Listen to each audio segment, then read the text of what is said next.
ওই আমাদের যখন দেখবেন যে বইগুলো পাওয়া যায় ওই পাবলিশিং হাউসে, তখন পথের কড়ি গ্রন্থের সংকলনের কাজ চলছে।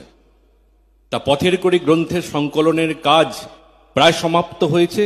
তা প্রত্যেকটা বইয়ের সামনে একটা মুখবন্ধ থাকে, ভূমিকা থাকে না, একটা ভূমিকা থাকে, একটা ভূমিকা লেখার কাজ চলছে। তা ঠাকুরের কাছে এরকম মহা জ্ঞানী বিদগ্ধ মানুষ অনেক এসেছেন। পঞ্চানন সরকার দা, তিনি 8টা সাবজেক্টের তিনি মাস্টার ডিগ্রি, বাগেরহাট কলেজের প্রফেসর, ঠাকুরের কাছে এসেছেন অনেক জিজ্ঞাসা নিয়ে। সন্দেহের বশবর্তী হয়েই তিনি ঠাকুরকে গ্রহণ করেছিলেন। তা ঠাকুরের কাছে এসে সারা জীবন থেকে গেছিলেন। তা পঞ্চানন্দকে ঠাকুর বললেন যে পঞ্চানন্দা, এই গ্রন্থের মুখবন্ধটা লিখে ফেলেন। তার আগে এই প্রফুল্ল কুমার দাস ঠাকুরের কাছে থাকতেন। ঠাকুরের এই যে সমস্ত বাণী বেশিরভাগটাই তিনি লিপিবদ্ধ করতেন, অনুলেখক। তা প্রফুল্লদাকে তিনি আগে বলেছিলেন, প্রফুল্ল একটা মুখবন্ধ সুন্দর করে লিখে ফেলতো। প্রফুল্লদা লিখে ফেলেছেন। তার পঞ্চানন্দাকে বললেন, পঞ্চানন্দা এই মুখবন্ধটা আপনি লিখে ফেলুন। এই প্রফুল্লদা যে লিখে ফেলেছেন, ঠাকুর শুনেছেন, দেখেছেন। তার পঞ্চানন্দাকে লিখে ফেলার পর ঠাকুর বলছেন যে ঠিক আছে, পঞ্চানন্দার কাছে দিয়েলেন তার লেখাটা সংশোধন করে দেওয়ার জন্যে। তা পঞ্চানন্দা সেই মুখবন্ধটা যে প্রফুল্লদা লিখেছিলেন সেইটাকে আবার সংশোধন করে আর একটা মুখবন্ধ লিখে দিয়েছেন। লিখে এবার ঠাকুরের কাছে এসছেন। এবার পঞ্চানন্দা বলে, ঠাকুর লেখা হয়ে গেছে। তখন ঠাকুর বলছেন, তা এবার পড়ে ফেলেন দেখি কেমন লিখেছেন।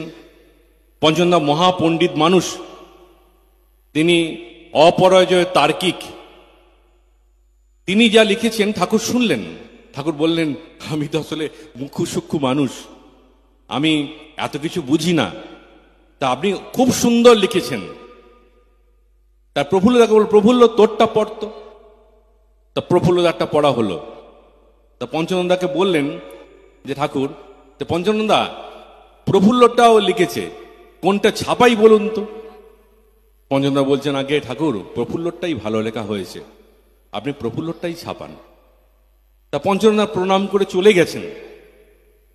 তখন ঠাকুরকে প্রফুল্লদা বলছেন যে আপনি পঞ্চানন্দাকে দিয়ে 22.5 ঘন্টা পরিশ্রম করাচ্ছেন। তখন তপবন বিদ্যালয় প্রতিষ্ঠা হয়েছে, গাছের তলায় সব পড়াশোনা হচ্ছে, 3 বছরে ম্যাট্রিকুলেশন পাস। নিরক্ষর যে সমস্ত মায়েরা তারা পড়াশোনা করছেন। পঞ্চানন্দার উদয়স্ত পরিশ্রম। ঠাকুরের কন্যা সাধনাদিকেও ঠাকুর পড়াতেন প্রাইভেট টিউশনি। সে তার সময় ছিল রাত্রি 2:30 থেকে 3:30 অবধি। এমনি করে ঠাকুর তাকে 22.5 ঘন্টা পরিশ্রম করাচ্ছেন। তা প্রফুল্লদা বলছেন, ঠাকুর আপনি একটা মানুষকে দিয়ে 22.5 ঘন্টা পরিশ্রম করাচ্ছেন, তারপরে আপনি জানতেন তারটা ছাপাবেন না, আমারটাই ছাপাবেন, তাহলে তাকে পরিশ্রম করাবার দরকার কি ছিল? ঠাকুর বলছেন, প্রফুল্ল সংগঠন করা কি জানিস?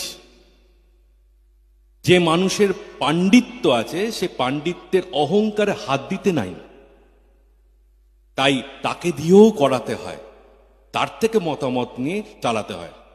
প্রফুল্লদা বলছেন, তা তো বুঝলাম, কিন্তু এত পরিশ্রম না করালেই কি নয়? প্রফুল্ল, তুই রুটি শাখা দেখেছিস? রুটি শাখা, রুটি কেমন করে করে বলতো মায়েরা? তো দেখেছি, বাড়িতে মায়েরা সব করে। কি করে? আটা মাখে, লেচিগুলোকে গোল গোল করে হাতে করে, তারপরে বেলুনে গোল করে চাকতির মতো করে, তারপরে একটা চাটুতে একটু ভাজা ভাজা করে, একটু একটু টোপর ওপর ফুলে ওঠে একটু একটু করে, তখন নামিয়ে নেয়। নামিয়ে নিয়ে তারপরে কি করে? তারপরে আঁচে দিয়ে দেয়, আর টোপরের মতো ফুলে ওঠে। ঠাকুর বলছেন, ধর এই রুটিটা যখন ওই তাওয়াইয়ের মধ্যে একটু একটু ফুলে উঠেছে, তখন যদি নামাইনি, ঠান্ডা করি, তারপর আবার চাপানো, ওই ঠাকুর তো পাপড় হয়ে যাবে, রুটি হবে। আমি তো সালা তাই কই, চাপের উপরে চাপ দিই, তোরা যেন রুটির মতো ফুলে উঠিস। তার তিনি চাপের উপরে চাপ আমাকে চাপিয়ে রাখেন। কেন? আমাদের জীবনের যে আগাছাগুলো, অপ্রয়োজনীয়গুলো আমার নজর না যায়। আমার লক্ষ্য যেন স্থির হয়। ওই মা বলছিলেন না যে প্রশ্ন তোমার অস্ত্র যাউক, রহুক যুক্তি সরে, তোমার ব্রত করব পালন মরণ স্তব্ধ করে।